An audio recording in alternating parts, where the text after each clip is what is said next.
Abençoar a vida do querido Jamê. Aleluia. Estendemos nossas mãos, Senhor, e somos tão agradecidos por esse banquete que Tu tem nos abençoado, Senhor. Como sempre, Tu preparas uma mesa, Senhor, e é um privilégio, Senhor, desfrutarmos desse Teu alimento celestial, Senhor. E nós abençoamos a vida do Jamê, abençoamos as nossas próprias vidas para termos ouvidos para ouvir e coração para acolher e praticar. E um renovo, um fortalecimento sobrenatural sobre a vida do Jamê, Senhor. Em nome do Senhor Jesus, e se transbordar da Tua abundante graça, através da vida do Teu servo, Senhor. Em nome do Senhor Jesus. Amém.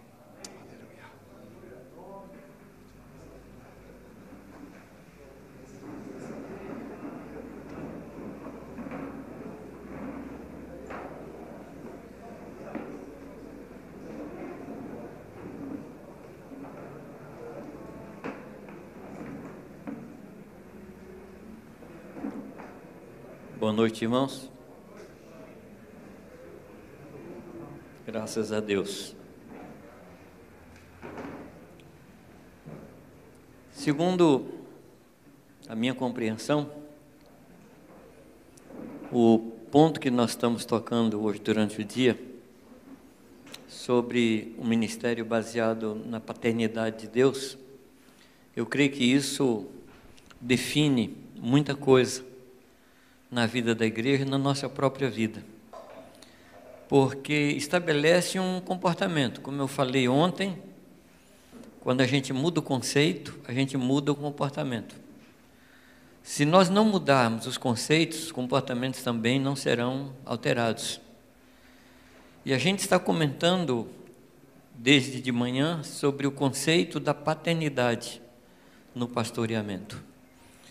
E eu quero procurar avançar um pouco mais nesta noite, e eu tenho certeza absoluta que eu não vou terminar de falar esse tema aqui, porque o tema é muito vasto.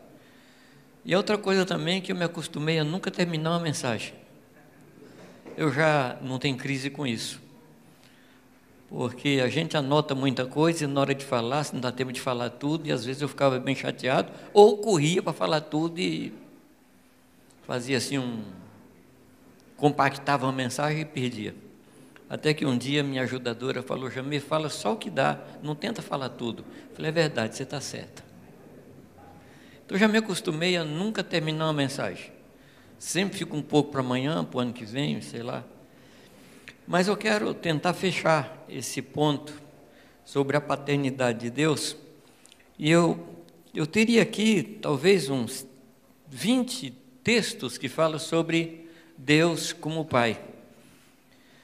Nós temos muitas figuras que nós usamos para representar a Deus, mas tem uma das figuras, eu não gosto nem de chamar de figura, porque não é uma analogia, é o que Deus é. Ele é Pai. Não é uma analogia. Deus não é como um pai, Ele é Pai. Há uma diferença entre nós, porque nós temos filhos e aí nós somos pais. Deus era pai e Ele teve filhos. Para a gente ser pai, a gente precisa de uma ajuda externa, a gente precisa de um parceiro, a gente precisa de uma parceira para a gente ser pai. Deus, Ele é pai por sua própria força, não houve nada externo para que Deus se fizesse pai, Ele era pai. E Ele passou a ter filho porque era pai. Nós somos pais porque temos filho. Ele não, Ele já era pai. Pai da eternidade. Então, se você quiser saber o tamanho de Deus, só pensar nisso, Pai da eternidade. Aí no dia que você conseguir dimensionar a eternidade, talvez você comece a ter uma ideia do tamanho de Deus. E Ele também diz a palavra que Ele é o Criador do infinito. Então, o que é isso? Correto? Então, Deus é Pai. Em Efésios 3,14, você não precisa abrir os textos, não, vai só anotando, que eu vou lendo aqui para ficar mais fácil. Por causa disso, me ponho de joelhos perante o Pai de nosso Senhor Jesus Cristo, do qual toda a família nos céus e na terra toma um nome. Efésios 3, 14 e 15. Isso diz que toda capacidade de criação veio de Deus, não só a capacidade humana, mas também a capacidade animal dos seres irracionais. Deus criou o ser humano e criou os animais irracionais com essa capacidade de reprodução. Isso veio de Deus, isso veio do Senhor, Ele nos emprestou essa capacidade. Paulo, falando sobre isso, ele diz: meus filhinhos, e citamos isso mais cedo, por quem de novo sofre as dores de parto, até que Cristo seja formado em vós. Gálatas 4, 19. Em 2 Coríntios 12, 14, diz assim: eis que estou pronto para ir terceira vez ter convosco, e não vos sereis pesados, pois que não busco o que é vosso, mas sim a vós, porque não levem os filhos em tesourar para os pais, mas os pais para os filhos. Aqui está havendo uma situação um pouco incômoda entre Paulo e a igreja de Corinto. E aí Paulo vem e diz assim: eu sou pai de vocês. Vocês podem ter muita gente que cuide de vocês, mas eu sou pai, eu gerei vocês. Então Paulo aqui está reivindicando a sua paternidade sobre os irmãos. E você pode pegar depois um bom dicionário, uma boa chave bíblica, e ver quantas vezes essa relação de pai e filho acontece no Novo Testamento. Então o pastorado, ele é mais do que uma posição, ele é um serviço, ele é uma relação. Ela é um vínculo, a paternidade é um vínculo. Nós começamos ontem falando sobre qual o conceito que nós temos de igreja. E se o que nós pensamos que a igreja é, família de Deus, se é correto, então o relacionamento não pode ser institucional. O relacionamento tem que ser de pessoa a pessoa, tem que ser um relacionamento entre o nosso coração e o coração das pessoas. Nós precisamos colocar isso como um ponto de honra para nós. Aí ele fala que foi brando com os Tessalonicenses, como ama, cuida dos seus próprios filhos. A ama, eu acho que você sabe o que é, eram aquelas mulheres que eram contratadas para amamentar filho de outras. Correto? Então eram mulheres que alimentavam a pessoa que ela não gerou. E aí ele faz uma comparação: eu estou cuidando de vocês como uma ama que cuida dos seus próprios filhos. Então tem um cuidado profissional e tem um cuidado maternal. Não sei se eu me faço compreender. Existe um tipo de amamentação que é puramente profissional. Eu estou amamentando seu filho, você me paga e pronto. Mas tem um outro relacionamento que é feito por alguém que gerou e faz isso por um afeto pessoal, por uma ligação pessoal. O pastoreamento, em hipótese nenhuma, ele é profissional. Ele é relacional. Quero enfatizar isso, quero marcar isso aí, para a gente não cair naquele sistema de a gente cuidar das pessoas profissionalmente. Isso não pode acontecer, em hipótese nenhuma, entre nós e o rebanho. E uma coisa que eu quero afirmar, eu não vou ler todos os textos, mas nós só podemos cuidar bem daqueles que o Senhor nos deu. Jesus enfatiza muito isso em João 17. Assim como lhe conferiste autoridade para conceder vida eterna a todos os que lhe deste. Às vezes eu converso com os pastores, e os pastores falam de dificuldade de relacionamento com algumas ovelhas da igreja, e eu pergunto: eles são teus filhos? Eles são teus filhos? A gente não disciplina filho dos outros. Você não pega uma vara e disciplina o filho do vizinho. Na igreja é assim também. A gente só disciplina aqueles que são nossos filhos. Então, uma das coisas que nós precisamos verificar com muita propriedade mesmo, é quem são na congregação aqueles que são nossos filhos. Porque Deus, vou repetir aqui um pensamento, Deus vai pedir contas do cuidado desses, dos que são nossos filhos. Deus não vai pedir conta da gente do cuidado daqueles que não são nossos filhos. Então aqui reside uma dificuldade muito grande, quando a gente tenta cuidar de filhos dos outros, não são nossos filhos. E Jesus 3 vezes aqui em João 17 repete essa frase: aqueles que me deste. A última vez que ele fala isso, ele diz: eu não perdi nenhum daquele que o Senhor me deu, exceto o filho da perdição. Ele está falando de quem? Daqueles 11 homens. Eram 11 pessoas específicas. Agora, eu não estou falando aqui nem de G12, nem de G11, nem de G6. Estou falando nada disso. Mas estou falando de uma relação estabelecida por Deus. Em Marcos 3,14, diz a palavra que Jesus passa toda uma noite em oração, e de manhã ele chama aqueles que ele mesmo quis, que foram dados a ele pelo Pai. O Pai deu àqueles, e ele cuidava daqueles. Ele trabalhava com multidão, mas ele era pai daqueles.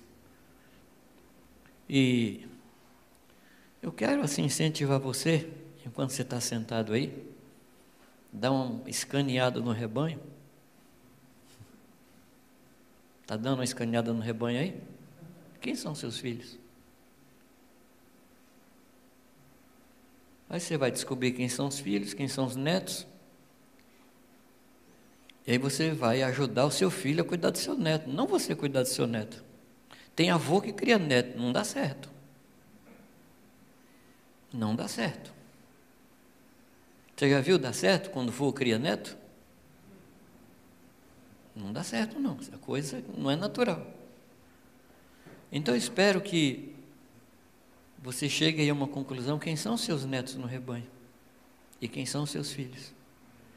E aí você vai poder orar por aqueles que o Senhor deu e por aqueles que aqueles que o Senhor lhe deu vão cuidar. Amém, amados? Todo avivamento na história da igreja se perdeu na terceira geração. Você pode estudar a história dos avivamentos, porque nós não fomos geracionais. Nós vamos falar um pouco mais disso em outro momento. Mas nós precisamos, para trabalhar por gerações, nós temos que conhecer quem é a outra geração depois de nós e colocar o nosso coração. Provérbios 27 diz o quê? Conhece o estado do teu rebanho. Conhece o estado, saiba quem são seus filhos e cuida desses. Põe sobre eles o teu coração. E quando você descobre quem são seus filhos, você vai dar para eles o melhor do seu coração e o melhor do seu tempo. É por isso que Jesus olha para as multidões e diz: esse povo não tem pastor. Não fazia parte dos 11, ou dos 12, vamos colocar 12 até agora, né? Não fazia parte daqueles. Então ele era carinhoso com aqueles, ele não os desprezava, mas ele se dava a esses. Um problema nosso é que a gente quer abarcar, a gente quer cuidar de mais do que nós conseguimos. E não dá certo, amados. A gente vai se perder. Há muitos anos atrás, o Thomas Wilkins, que eu acho que alguns aqui conhecem, um homem de Deus, ele ensinando para nós sobre esse ponto, ele diz que tem coisas que você deve segurar aqui. E tem coisas que você vai fazendo assim. Essas aqui você não vai perder. Essa aqui você pode perder.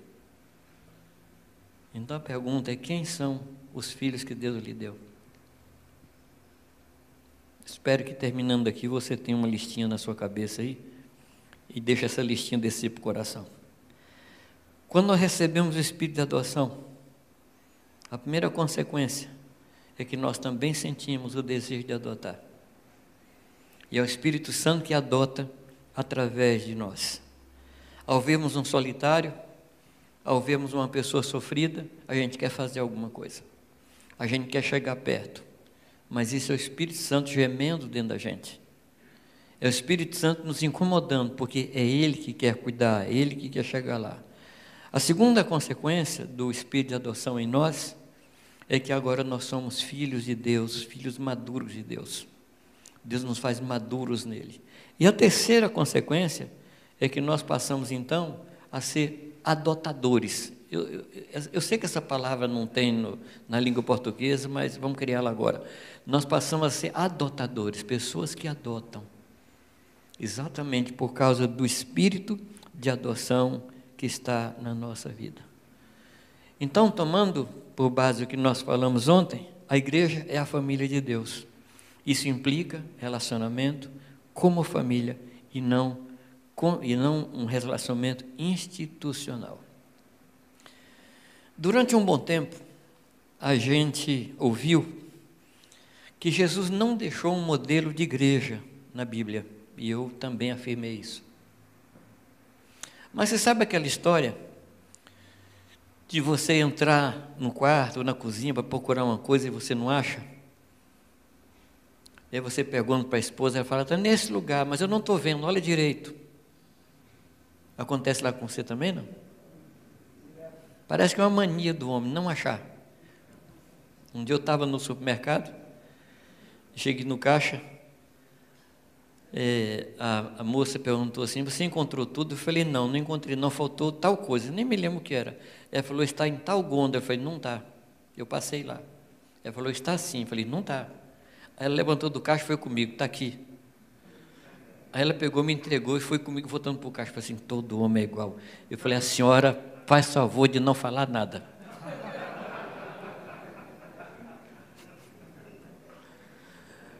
Eu acho que a gente tem procurado um modelo de igreja onde nós não vamos achar mesmo.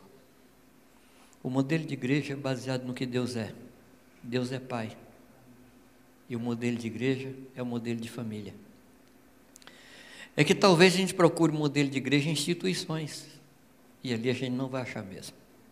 Ali a gente não vai encontrar. Porque o padrão de Deus é a família. E nós temos que voltar para isso. A igreja não é uma instituição. A igreja é a família de Deus. Nós somos concidadãos dos santos. Somos da mesma cidade dos santos. Amém, amados? E nessa família, existem irmãos mais velhos, existem irmãos mais novos, e os mais velhos cuidam dos mais novos, e assim a gente vive como família. Nós precisamos voltar para isso. Se pensarmos então em modelos religiosos, realmente a gente não vai encontrar. Não vai encontrar. Toda a Escritura, ela trabalha com essa figura, com essa ideia de família. Lá a partir de Gênesis. E depois em toda a Escritura, Deus vai falando sobre isso. Quando Deus chama um casal para refazer a terra, para recriar a terra, Deus chama a Noé e a sua casa. Quando Deus quer criar uma nação, Deus chama Abraão e a sua casa. Quando Deus quer restaurar os muros de Jerusalém, e eu quero assim, incentivar você a estudar o livro de Neemias, Neemias toma por famílias e coloca cada família defronte de uma parte do muro e diz o texto que cada família construía diante da sua porta. O muro foi restaurado por famílias. E na hora da guerra ele diz assim, peleja por sua casa, peleja por sua família, luta por sua casa. Então a restauração dos muros de Jerusalém não fala só de muros, fala da restauração de uma nação a partir de famílias. E durante muito tempo aqueles três homens, Gesem, Sambalá e Tobias, tentaram destruir e impedir que o sacrifício fosse restaurado. E como é que ele consegue? Lá pelo capítulo 12, Eliasibe, ele se alia com Tobias, que era o inimigo do povo de Deus, e coloca a casa do filho dele dentro da casa do tesouro, e isso acaba com a vida dos levitas. Ou seja, ele não conseguiu de uma maneira direta, ele conseguiu por vias transversas, através da família. E hoje nós estamos assistindo a uma destruição da família. Por quê, amados? Porque Satanás sabe que a obra-prima de Deus é a família. O inimigo sabe. Então hoje nós temos pais fracos. Sim ou não? Temos pais fracos. Eu não estou dizendo aqui que o homem tem que ser macho. Macho é uma questão sexual. Mas ser homem é mais do que uma questão sexual. É ter hombridade, é ter sabedoria, é ser honrado, é saber conhecer o padrão do Senhor e aplicar isso na sua casa. Isso é ser homem, é diferente de ser macho. Nós podemos ser machos e não ser homens. E quando Davi aconselha Salomão, ele diz assim: tenha coragem e seja homem. Parece que está falando para os nossos dias. E nós precisamos restaurar isso, amado, esse conceito de família, na igreja e na nossa casa. Precisamos restaurar. A igreja é a família de Deus. E os irmãos que são postos como diáconos ou presbíteros precisam refletir isso, precisam manifestar isso, a paternidade do Senhor. Amém, amados? Nós precisamos refletir isso, pois, repito, nós não estamos falando de uma instituição qualquer, estamos falando da família de Deus. Então nós precisamos voltar a trabalhar com a questão da paternidade. Agora, existe paternidade, existe paternalismo. Tudo que termina com ismo, você tem que tomar cuidado. Terminou com ismo, toma cuidado. Individualismo. Individualidade é o que nós somos. Individualismo é usar a individualidade ao nosso favor. Então, terminou com ismo, vai com calma. Paternidade e paternalismo. Deixa eu lhe mostrar algumas coisas que eu encontrei. A paternidade inclui morte a cada dia. Você morre todo dia por causa de seus filhos. Você se nega, você se entrega, você trabalha para eles, você não faz sua própria vontade para que seus filhos estejam bem. É assim ou não? Ser pai é morrer todo dia. É você se entregar em benefício deles. Na paternidade, o pai entesoura para os filhos. No paternalismo, os filhos enriquecem os pais. Na paternidade, o pai se alegra na realização dos filhos. No paternalismo, a glória é dos pais. Na paternidade, o pai prepara o filho para caminhar livre. No paternalismo, o pai prende e não libera. Não confia nem no que ele ensinou, nem confia na pessoa do filho. Na paternidade, o pai desaparece para que os filhos sejam notados. No paternalismo, o pai precisa ser honrado. Na paternidade, o pai quer que seus filhos sejam bem-sucedidos.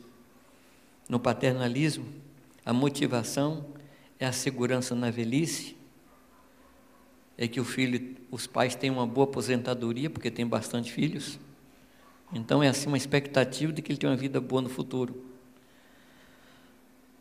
Na paternidade, o pai dá. No paternalismo, o pai espera receber. Na paternidade, o pai perde para o filho ganhar. No paternalismo, é uma competição constante. Uma competição total o tempo todo. Na paternidade, o pai ensina tudo a seus filhos. No paternalismo, existe o pulo do gato. Sabe o que é isso, né?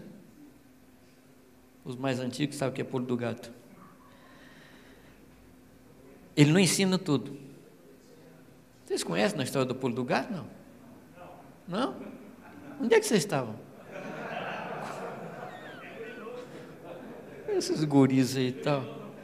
Mas a história, gente, é uma história, tá?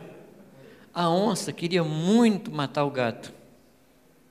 E chega para o gato e falou assim: você tem muitos truques, ele me ensina alguns truques.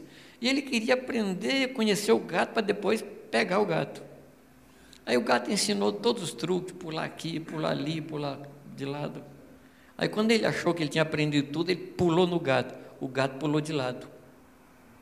Esse pulo ele não ensinou para a onça. Tem pai que guarda o pulo do gato. Tem que ensinar tudo. Agora, por que não ensina? Medo de competição. Egoísmo, egocentrismo. E quando a gente vê, se a gente tem um coração paternalista, quando a gente vê o filho crescer, a gente fica com ciúme e fica buscando atenção. Amados, nós precisamos desaparecer para que os nossos filhos apareçam. Jesus falou que nós faríamos obras maiores que a dele. Jesus falou. O pai leva os filhos a experimentarem riscos. No paternalismo, o pai não confia. Então há uma super proteção. E quantos pais eu já ouvi falar, não quero que meu filho sofra igual a mim? Amados, não foi o sofrimento que fez a gente resistente? Não foi o sofrimento que ensinou a gente resiliência? Não foi o sofrimento que ensinou a gente a ter músculos? Então crescem uns meninos que não têm vontade. Você sabe aquela história de terminou a reunião, está lá um grupinho de meninos e meninas. Quem é que decide para onde vai? Conta para mim. Deixa eu ver se o seu grupo é igual ao da gente. Quem é que decide lá para onde vai? Eu não ouvi a resposta. Pode chorar e falar a verdade. São as meninas. São as meninas. Hã? É. Menina viva. Escolhe para onde ir. Escolhe o que vai comer. E a gente só diz sim, bem. E o pior é que nós vivemos numa situação terrível. As escolas, os professores são mulheres. Então nossos meninos crescem entendendo que a autoridade é de mulher. Correto? Aí vai para as congregações, a escolinha quem que conduz? Eu não ouvi. As mulheres. Aí chegou o ponto de eleger uma mulher para presidente. Quer dizer, fechou o ciclo. E aí, quando casa, o homem fica esperando que a mulher continue dominando.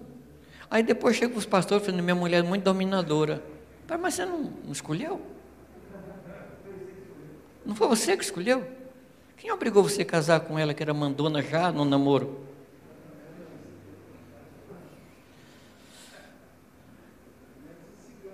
Tem um irmão que está em Brasília, nosso irmão Horácio, que ele resolveu mudar isso na congregação. Lá quem cuida das crianças pequenas são os homens. São os homens. Porque menino indisciplinado, precisa deles é pai, precisa perto deles é um pai. Nem meninas, não. Meninas não sabem ainda, não tem filho. Então são pais. E está havendo uma transformação muito grande lá. Os pais estão lendo a palavra junto, meditando junto, descobrindo a palavra de Deus junto para ensinar para os meninos, para as crianças. São pequenas coisas, mas vão mudando a vida da gente. Na paternidade, como eu disse, o pai dá. No paternalismo, o pai recebe. E aqui, amados, tem uma questão que eu acho que a gente precisa tomar muito cuidado. Você já teve, assim, um sentimento de ingratidão por parte do povo? Assim, você fez, você se deu, e a pessoa não reconheceu, a pessoa botou as costas para você, aí você falou assim, esse povo é ingrato. Já aconteceu com você, não? Você sabe por que a gente tem esse sentimento? Porque a gente faz a coisa para receber um pagamento. E a nossa Bíblia diz, amados, que o ministério não é fonte de lucro, nem financeiro, nem psicológico, nem emocional. Enquanto a gente estiver fazendo a obra de Deus esperando pagamento, nós vamos ter problema com o nosso próprio coração. Quando a gente fala assim, mas meu filho é ingrato, espera aí, ele pediu para nascer? Não. Ele nasceu porque nós fizemos alguma coisa. Aí ele nasceu. Então nós temos toda a responsabilidade de dar tudo que ele precisa. Não tudo que ele quer, mas tudo que ele precisa. E se ele não agradecer, nós vamos continuar fazendo. Jesus nunca esperou gratidão das pessoas. Ele fez. Jesus tinha assim, eu acho, um departamento de marketing bem complicado. Porque ele fazia as coisas e falava, não conta para ninguém. Espera aí.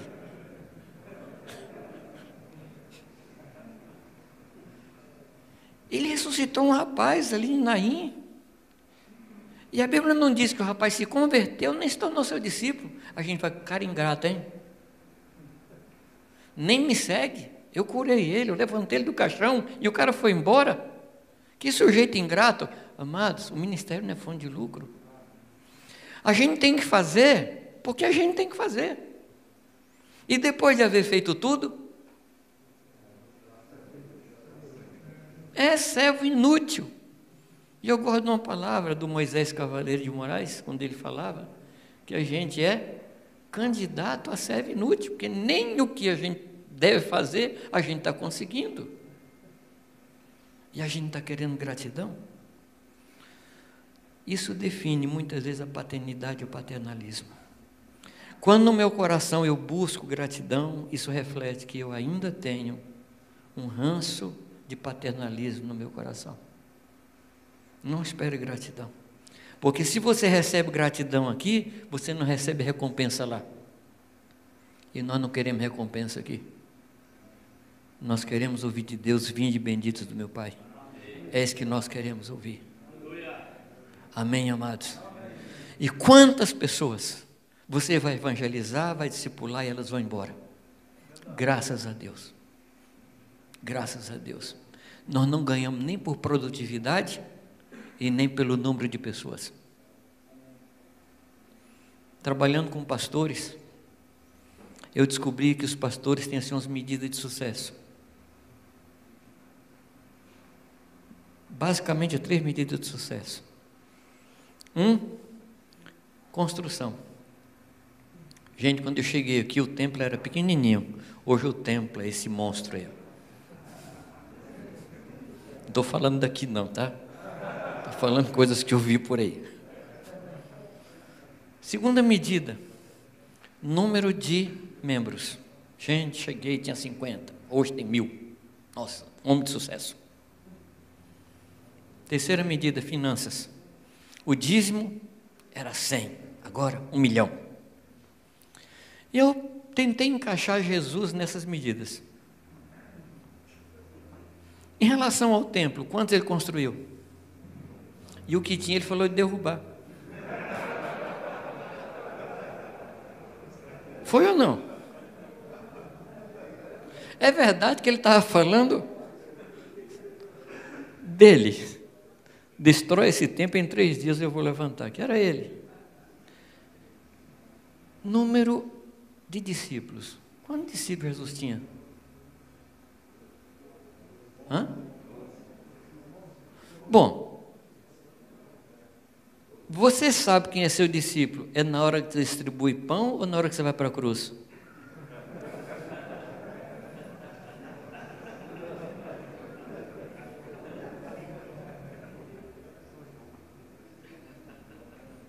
Aí tem que dar uma repensada, né? Aí tem dia que você fala assim, todos me abandonaram, fiquei só em Roma no dia da minha defesa.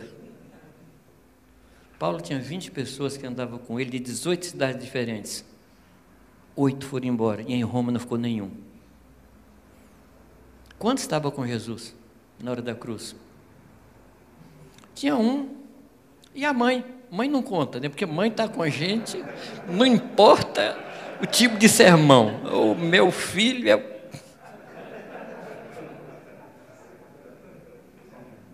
Um discípulo. E como é que era a vida financeira de Jesus? Para pagar imposto, teve que fazer um milagre.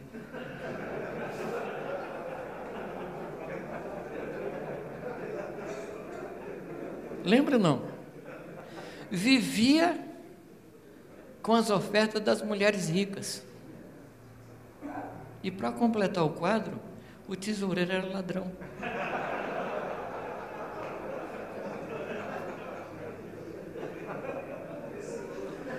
Com esse currículo, de qual igreja Jesus seria pastor hoje? Você percebe que as nossas medidas não encaixam no reino de Deus?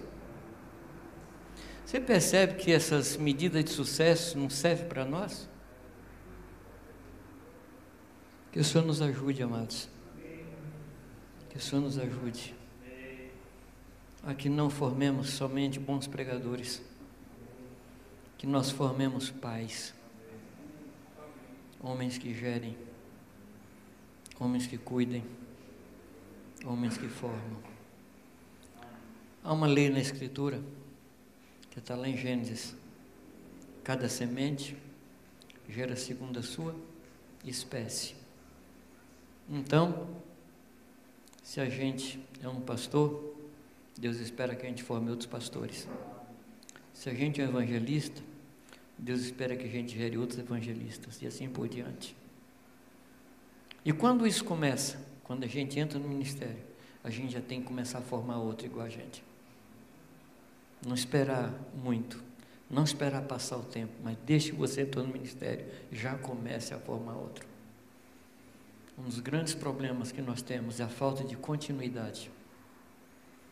A minha oração, Moacir, é que quando Deus me promover, eu quero que outro continue o que eu estou fazendo.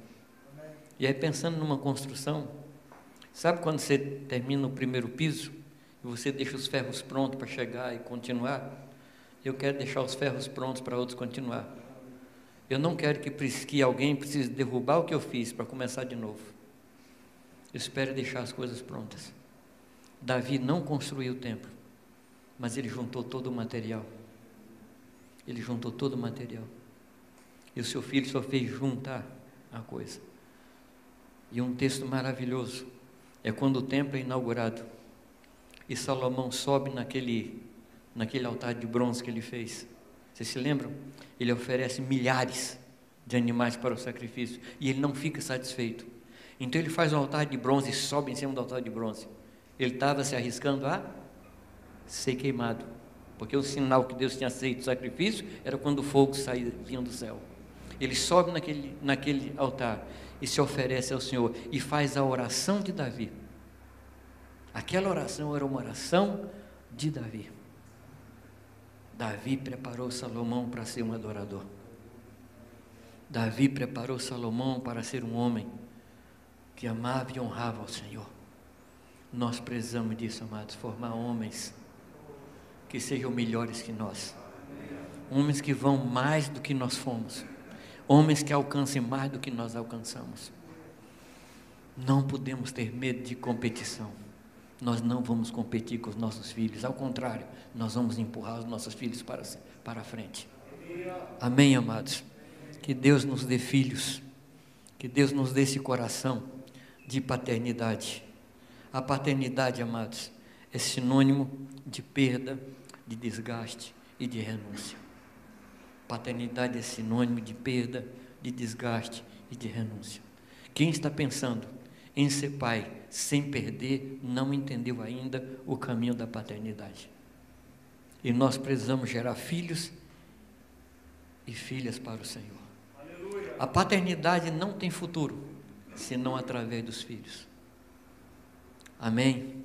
E que os nossos filhos sejam prósperos, para que tenham muitos outros filhos. 1 Reis, capítulo 1, versículo 47, é aquele que eu citei ontem à noite, eu acho que foi ontem.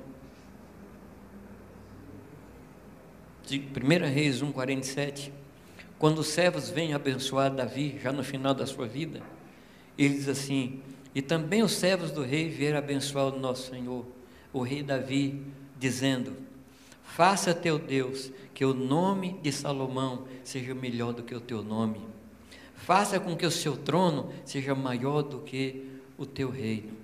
E o rei se inclinou no seu leito. Foi a última palavra que ele recebeu, uma bênção para os filhos. Que os nossos filhos possam ser abençoados. Amém. Paternidade, amados, fala de adoção. Como eu comentei de manhã, nós não podemos sequer evangelizar sem que nós tenhamos adotado antes. Mas eu quero esclarecer uma coisa aos irmãos, que primeiro a gente adota, depois a gente é adotado. Às vezes eu encontro pastor que diz assim: eu trato como filho, mas ele não me trata como pai. Amados, é um processo. A gente lê o último versículo lá de Malaquias, que diz que o coração dos pais vai se converter aos filhos, o filho vai converter ao pai. A gente pensa que é automático, põe o cartão, tá pronto. Não é bem assim. Não é bem assim. A primeira imagem, se a gente fosse pedir a um bebê recém-nascido que desenhasse a mãe, certamente ele desenharia uma roda com ponto preto no meio. Você não entendeu, né? Tudo bem. Aí ele vai descobrindo que a mãe é mais do que aquilo, que a mãe é maior do que aquele do seio, maior do que o seu próprio seio. Aí ele vai descobrindo que tem uma outra figura na casa, que tem outro cheiro, tem outra voz. Aí ele descobre que ele tem pai. É um processo. O pai já sabe que é pai desde o momento da fecundação, mas o filho descobre que tem um pai. A paternidade é a mesma coisa. Às vezes você vai adotar uma pessoa e ela não lhe reconhece como pai, e você tem que continuar sendo pai até daqueles que não lhe reconhecem. Aleluia. Aí entra aquela questão desse filho é ingrato, não reconhece, eu faço tudo por ele, ele não me valoriza. Se a gente quiser ser valorizado, a gente deve procurar outra coisa para fazer. Porque no ministério não é. Não é no ministério. Aí de novo o ministério se torna fonte de lucro. Eu tive uma experiência nesse sentido que pautou minha vida nessa área. Havia um rapaz na nossa congregação que tinha muito problema com o seu pai e problema com o pastor. Era um rapaz assim muito correto, muito atuante na vida da igreja, mas ele tinha uma ferida contra pastor e contra o pai, e o pai dele era pastor. E onde é que surgiu isso? Num dia que uma vizinha veio dizer para o pai que o filho tinha feito alguma coisa sem que o filho tivesse feito. Então, quando o menino entrou em casa, o pai era um alemãozão grande, desceu a mão nele, ele caiu, levantou, coração fechado para o pai. Acabou. Ele cresceu, e eu cheguei ali para ser pastor, e Deus colocou aquele rapaz no meu coração. E um dia eu estava na casa dele, conversando, e eu não me lembro como foi a conversa, que eu falei: eu sou seu pastor. Ele falou assim: não, Jamê, eu não tenho pastor. Assim, falei: tá bom, vamos deixar para lá. E a gente era muito amigo, tão amigo que ele e a esposa é que escolheram o nome da minha filha. Tão amigos nós éramos. Mas ele não queria pastor, por causa da história. Falei: eu sou pai e pastor desse camarada. E adotei ele no meu coração. E fui servindo ele, fui cobrindo ele, fui servindo, fui estando junto. 2 anos depois, um dia ele estava na minha casa, ele era maior que eu, bateu nas minhas costas assim: tudo bem, meu pastor? 2 anos. 2 anos. Não espere que você adotando, você seja adotado automaticamente. Nem com os filhos naturais é assim. Nós precisamos adotar até os nossos filhos naturais e esperar que eles nos adotem também. Amém, amados? Eu não sei se você concorda. Eu só quero que você compreenda e ore sobre isso. Compreenda o que eu estou falando e depois você ora sobre isso. E vai ter gente que, porque não nos adotou no tempo que a gente queria, que a gente começa a rejeitar. Tem pessoas, amados, que vêm feridas, vêm machucadas, vêm marcadas pela paternidade. Pessoas que não querem nem Deus, porque a primeira imagem que a pessoa tem de Deus é a figura de seu pai. E se seu pai foi um déspota, se seu pai foi um tirano, é assim que ela vê Deus. Então tem que ter tempo para essa imagem que ela tem de seu pai seja quebrada e surja outra imagem. E somos nós, os pastores, que temos que mostrar como é o nosso Deus. Aleluia. A pessoa precisa ter uma figura diante de si. Aí ela vai dizer assim: é assim que é dessa forma que é. e Deus cura o coração da pessoa. Amados, tem muita gente que não sabe o que é paternidade. A quantidade de órfãos, de pais vivos, que tem por aí é muito grande. Mas na igreja, eles precisam encontrar sua família, eles precisam experimentar paternidade, porque o Senhor fala que Ele faria com que o solitário habitasse em família. E se nós somos, na igreja, os presbíteros, isso é mais do que uma posição, isso é uma função, através da qual a gente manifesta o caráter de Deus, o caráter paternal e o caráter pastoral. A gente adota, traz a pessoa para perto da gente e a gente começa a ensinar para ela. Amados, discipulado não é um curso, discipulado não é um método, discipulado é uma relação de pai e filho. Discipulado é mais do que dar ordens. Às vezes a gente se satisfaz em passar um estudo. Hoje nós vamos ter reunião de discipulado. Meu Deus do céu, como eu não gosto dessa frase. Eu não sei você, e se você faz, me perdoa. Já pensou? Hoje nós vamos ter lá em casa uma reunião de filhos. Como é que é isso? É reunião de filhos, a gente senta, eu vou pegar um livro e vou ensinar vocês como ser filho e vou dizer como é que tem que ser o pai. É assim?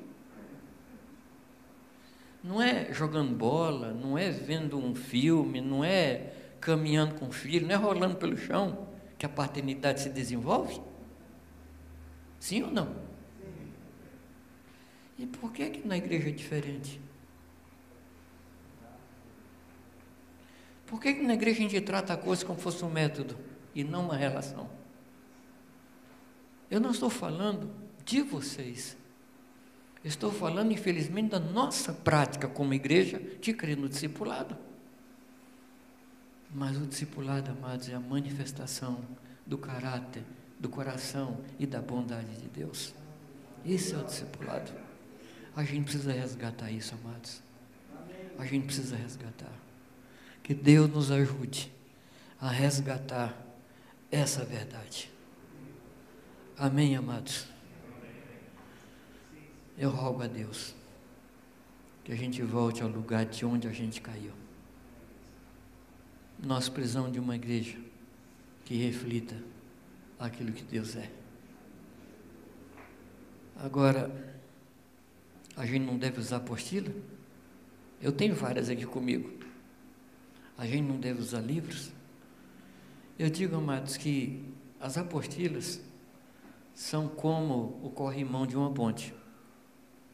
Ninguém nunca atravessou um rio pelo corrimão.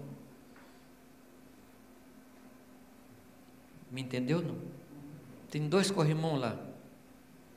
Para que serve o corrimão? Para mostrar para você onde é que você está. Agora, você pode atravessar numa ponte, com cuidado, claro, sem o corrimão. Mas você não pode atravessar um lugar só com o corrimão, sem a ponte.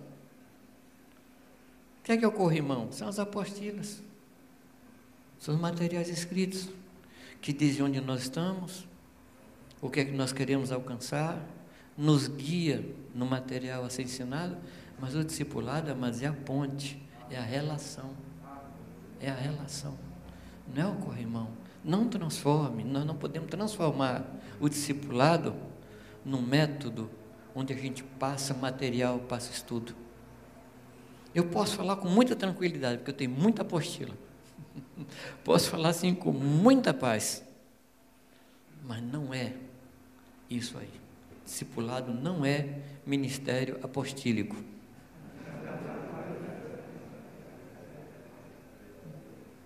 Discipulado é uma relação. Amém, amados? É isso que Deus quer de nós.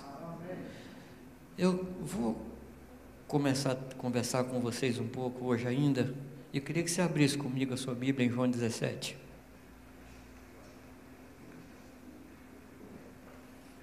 Quero tomar só mais um pouco de tempo de vocês. João 17. Eu comentei com vocês que João 17, ao meu ver, não é uma oração sacerdotal, é um relatório. Como eu comentei, todos os verbos principais estão no tempo passado. Eu fiz, eu manifestei, eu glorifiquei, tudo no tempo passado. Isso me mostra uma coisa, que eu preciso aprender a dar relatórios. Eu preciso aprender a dar relatórios. Eu preciso ter pessoas diante das quais eu chego e diz assim: estou fazendo isso, está certo ou está errado? Nenhum de nós é sozinho e pode fazer as coisas sozinho. Nenhum de nós. Nenhum de nós é suficiente. Nós precisamos de pessoas que nos julguem, que nos critiquem, que nos digam: é por aqui. Nós precisamos. Amém, amados? Andar sozinho é andar em caminhos maus, é buscar o seu próprio interesse. É isso que diz a palavra para nós. Nós não podemos andar sozinhos. Vamos ler aqui o texto, que diz assim: Jesus falou aos seus discípulos, Jesus falou assim, e levantando seus olhos ao céu, disse: Pai, é chegada a hora, glorifica a teu Filho, para que também o teu Filho te glorifique a ti. Aí vem: assim como lhe deste poder sobre toda a carne, para que dê vida eterna a todos quantos lhe deste. E aqui no versículo 4, ele diz: eu glorifiquei-te na terra, tendo consumado a obra que me deste. Uma primeira coisa que Jesus ensinou aos seus discípulos foi começar e terminar alguma coisa. Se tem algo que glorifica ao Senhor, é quando a gente começa e termina. Eu vi uma pessoa dizendo que nós temos muita capacidade de iniciativa e temos pouca acabativa. Começamos muitas coisas e terminamos poucas. Meu conselho é que você planeje uma ou duas coisas só e termine. Isso é ensino para quem está conosco. Isso é ensino. Jesus está dizendo que ele fez isso diante dos discípulos. E se você analisar os milagres, você vai perceber que a maior parte dos milagres de Jesus tinha um fundo didático. Quando ele chega diante do túmulo de Lázaro, ele faz uma oração. Você se lembra da oração que ele faz? Senhor, graça te dou porque o Senhor me ouve. Aliás, eu gosto desse aliás de Jesus. Nossa, como eu gosto. Aliás, o Senhor sempre me ouve, mas eu falo isso por causa deles. Os milagres tinham o objetivo de ensinar ao discípulo. Tudo que ele fazia tinha razão de ser por causa daqueles. Então Jesus está mostrando para nós aqui é o que ele fazia em relação aos discípulos. Eu te glorifiquei tendo consumado a obra que me deste a fazer. Eu fiz o que o Senhor me mandou fazer. Amados, como é que nós vamos poder ensinar os nossos discípulos começar e terminar se nós não somos assim? Às vezes nós temos assim uma capacidade de criar, de planejar fantástica. E os nossos discípulos no começo ficam assim entusiasmados conosco. Mas daqui a pouco ele percebe uma coisa que não terminou aqui, uma coisa que não terminou ali, uma coisa que não terminou. Aí ele pode achar que esse é o padrão. Ele pode achar que isso aí é o normal. Mas isso não é normal. Ele diz também, amados, no versículo 6, ele diz: manifestei teu nome aos homens que do mundo me deste. Eram teus, o Senhor me deu. Ele está falando daquele grupo de homens, e ele fala que manifestou. A palavra manifestar aqui fala de revelar. Eu revelei o teu nome. Nome na Escritura está relacionado ao caráter da pessoa, aquilo que ela é. E Jesus diz que revelou aos discípulos o caráter de Deus. Ele revelou aos discípulos quem era Deus. O discipulado envolve que nós demonstremos, manifestemos quem é o Senhor através da nossa vida. Amém, amados? Vamos ver mais o que esse discipulador fantástico disse. Versículo 9: porque lhes dei as palavras que tu me deste. Amados, isso aqui é fundamental. Não dê aos discípulos as palavras que Deus não tem dado a você. Repito, não dê aos seus discípulos palavras que o Senhor não lhe deu. Desculpa, está no versículo 8. Eu dei a eles as palavras que o Senhor me deu. Meu irmão, conselho, tá? Não busque novidades para ensinar os discípulos. Como diz o Jorge Mitian, nós não precisamos ser originais. Nós devemos ser obedientes. Tem gente que gosta de originalidade. Todo domingo uma palavra nova, achando que com isso conquista as pessoas. Amado, isso não conquista ninguém. Não serve. Nós precisamos ouvir e transmitir. Ouvir e transmitir. Eu tenho dado a eles as palavras que o Senhor me deu. Isso fala de buscar a Deus. Senhor, o que é que o Senhor quer que eu ensine? Qual é a palavra que o Senhor quer que eu dê? Queridos, nós não temos liberdade de dar aos discípulos o que nós achamos que devemos dar. Nós não temos essa liberdade. Porque na realidade os discípulos não são nossos. Os discípulos são dele. Os discípulos são dele. Então nós temos que perguntar ao Senhor: Senhor, qual é o ministério desse menino? Qual o estilo de vida? E como é que o Senhor quer que eu crie? O que é que o Senhor quer que eu ensine? E aí eu vou dizer para vocês, a nossa tarefa se torna muito mais fácil. Porque nós vamos ouvir de Deus e passar. Ouvir de Deus e passar. Isso implica mais tempo diante de Deus. Isso implica levar mais tempo para preparar aquilo que os discípulos devem comer. Versículo 9. Eu rogo por eles. De novo a palavra rogar. Não rogo pelo mundo. Aqui fala, amado, da necessidade que nós temos de clamar a Deus com todo o nosso coração por cada discípulo que o Senhor me confiou. Estão me confiando, amados? Estão me entendendo? Nós precisamos aprender a rogar a Deus por cada discípulo. Rogar a Deus. Por isso que não dá para ser muitos. Senhor, abençoa todos os discípulos que eu tenho. Não é assim. É conhecê-lo pelo nome, saber a dificuldade que ele tem, saber o ministério dele, orar pela esposa dele, orar pelos filhos dele, orar pela vocação dos filhos. João, vai dar muito trabalho, mas se não for assim, é assim. É assim. Não é uma oração descomprometida.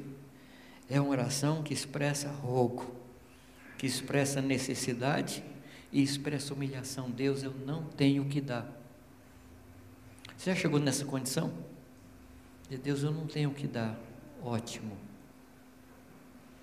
É aí que a gente busca a fonte. Ele é a fonte. Não sou eu a fonte. Ele é a fonte. Amém, amados? Que mais ele diz? Todas as minhas coisas são tuas, e as tuas coisas são minhas, e neles eu sou glorificado. Por quê? Porque Jesus Cristo deu a eles o que havia recebido de Deus. E os discípulos sabiam que Jesus Cristo tinha vindo de Deus, porque ele dava com autoridade, ele dava vida aos seus discípulos. Que mais que ele diz? Estando eu com eles, versículo 12, estando eu com eles, guardava-os em teu nome. O único lugar onde os discípulos podem ser guardados é dentro de Jesus Cristo. É dentro de Jesus, ali eles são guardados, dentro da pessoa de Jesus Cristo. Nós precisamos ensinar os nossos discípulos a estar dentro de Cristo, nesse lugar o maligno não lhes toca. Nós não temos capacidade de protegê-los. Nós só podemos guiá-los para dentro do Senhor. A palavra diz que porque se apegou encarecidamente a mim, eu o colocarei no alto refúgio. E esse alto refúgio se chama Jesus Cristo. Esse é o alto refúgio. Enquanto ele estiver dentro do alto refúgio, ele vai estar guardado. Esse é o nosso trabalho, como os cães dos pastores, ou cães do pastor. Guardar os nossos discípulos em Cristo, dentro dele. E você pode tomar esse capítulo todo e começar a descobrir como Jesus fazia. Versículo 14, ele diz: dê-lhes a tua palavra. De novo, Jesus reafirma que ele não deu o que era dele, ele deu o que era do Senhor. Amém, amados? Eu repito, queridos, nós não somos a fonte. Nós não somos a fonte. Você já chegou a essa conclusão, não? Nós não somos a fonte. E o discípulo não pode se tornar parecido comigo. Se o discípulo se tornar parecido comigo, o estado dele é 7 vezes pior do que o primeiro.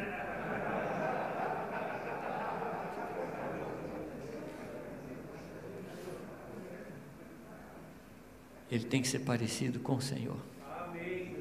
É com o Senhor, não comigo. Versículo 15: não peço que os tire do mundo, mas que o livre do mal.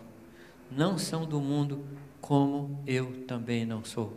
Você percebe que Jesus se coloca como padrão, que ele se coloca como uma medida, que ele se coloca como uma forma de ser? Eu não sou. E ele diz aqui: por amor deles, eu me santifico. Estava conversando, acho que foi com o Márcio hoje, e a gente conversava sobre não existe pecado particular. Todo pecado influencia as pessoas que estão à minha volta. Somos seres espirituais. Nossos pecados são espirituais. E eles de alguma coisa, de alguma forma, vão afetar as pessoas que eu alimento. Por que as mães que estão amamentando não podem comer qualquer coisa? Porque afeta o leite. Também nós, amados, não podemos comer qualquer coisa. Não podemos beber qualquer coisa, porque isso vai influenciar no nosso ensino, vai influenciar naquilo que nós transmitimos aos discípulos. Amém. Nós devemos ter essa mesma atitude. Em favor deles eu me santifico. Eu vou me guardar. Eu vou procurar uma vida santa. Eu vou procurar uma vida reta. Por causa deles. Por causa deles. Jesus diz assim: as minhas palavras são espírito e vida. Você percebe que tem 3 coisas que nós transmitimos? As minhas palavras são espírito e vida. Palavras é a verbalização da ideia. Eu pensei, falei, verbalizei o que eu estava pensando. Mas tem espírito e vida, que é aquilo que nós somos, nós transmitimos, e aquilo que Deus é em nós, nós transmitimos. Então, é extremamente sério o nosso papel discipulador, porque nós transmitimos o que nós somos. Nós transmitimos daquilo que Deus tem posto em nós. É muito sério isso, porque Deus falou que ia tirar do espírito que estava sobre Moisés, e o texto diz o espírito de Moisés, e colocar sobre eles. Nós transmitimos o que nós somos. E transmitimos muitas vezes assim de forma inconsciente. Eu estava numa congregação em um lugar do Brasil, e um grupo muito grande, e a ZAP tinha assim umas 3 bandas assim de um nível lá em cima, e aquele povo tocava com ânimo, e o povo pulava, ia para cá, e para lá, aquele negócio assim. Mas eu sentia, eu sou mineiro, né, muito observador, e eu sentia que o povo cantava músicas alegres com o coração triste. Não sei se você já viu isso, Azaf. Músicas alegres, com o coração triste. E a gente estava ministrando lá, sexta-feira à noite, sábado de manhã, sábado à tarde, sábado à noite, domingo de manhã, e eu incomodado. E aí chegava na reunião, trocava de banda e era melhor do que a anterior, um negócio assim fantástico. Mas tinha uma tristeza no ambiente. E o Joãozinho dizia que eu sou puxador de fio de botão. Você viu quando são um fiozinho, você puxa.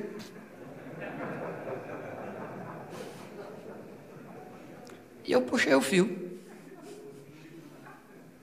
Eu cheguei para o pastor e falei: irmão, tem alguma coisa aqui, está incomodando meu espírito, tem algo aqui. Aí ele me chamou no gabinete e falou: Jamê, o que acontece, eram 3 ou 4 pastores, o que acontece é que nenhum de nós suporta o outro, a gente não aguenta mais um ao outro, mas diante do povo, eram cavalheiros, lindos, mas transmitiam doença para o povo, transmitia doença. E eu falei: e vocês convidam a gente para fazer festa? Vocês convidam a gente para falar de missões? Vocês têm mais que consertar a vida. Deus me deu uma visão, que eu via um dragão saindo de um vulcão, destruindo aquela congregação, por causa deles, porque a gente transmite o que a gente é. Zacarias diz assim: fere o pastor e as ovelhas se dispersam. Nós transmitimos o que nós somos. Que Deus nos ajude, amados, que a gente possa dizer em favor deles: eu me santifico, que a gente possa buscar a Deus e não permitir que nenhum veneno fique na nossa vida, nenhuma doença fique na nossa vida, que a gente possa ser saudável diante do Senhor, um coração saudável, um coração limpo diante de Deus. O versículo 19 fala isso: assim como e por eles me santifico a mim mesmo, para que também eles sejam santificados na verdade, e a tua palavra é a verdade. Santificados na palavra. Eu saltei aqui o versículo 18: assim como tu me enviaste ao mundo, também eu os enviei ao mundo. Fala de levar os irmãos para o ministério. Não deixar irmãos inertes, não deixar os irmãos parados, não deixar os irmãos estáticos, mas ensinar os irmãos a chegar no ministério. Daniel, eu tenho um sonho de consumo. A gente tem uns sonhos, né? Eu sonho com um dia estar diante de uma congregação e falar assim: por favor, os obreiros fiquem de pé, e toda a congregação se levantar. E não se levante assim alguns, eu ia falar gato pingado, mas a igreja nem tem ovelha pingada, né? Não levantar 1, 2, 3, mas toda a congregação se levantar como obreiros de Deus. Então nós temos que trabalhar, e trabalhar do jeito certo. Um amigo meu americano dizia que tem 2 jeitos só de fazer as coisas: o jeito certo e o jeito errado. E o jeito certo é o jeito de Deus, e é isso que nós queremos. Que o Senhor nos ilumine, que o Senhor nos ajude a fazer discípulos para Ele, segundo o caráter dEle, segundo o coração dEle. Que sejamos pais do rebanho de Deus. Amém? Podemos orar, amados?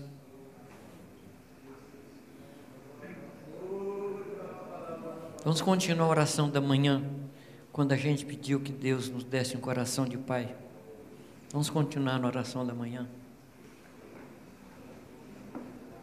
Vamos rogar a Deus, vamos rogar ao Senhor. Tema rotea shantari kalevare de shantari maite. Ore akata mahai da lastari de shiriante alababunda.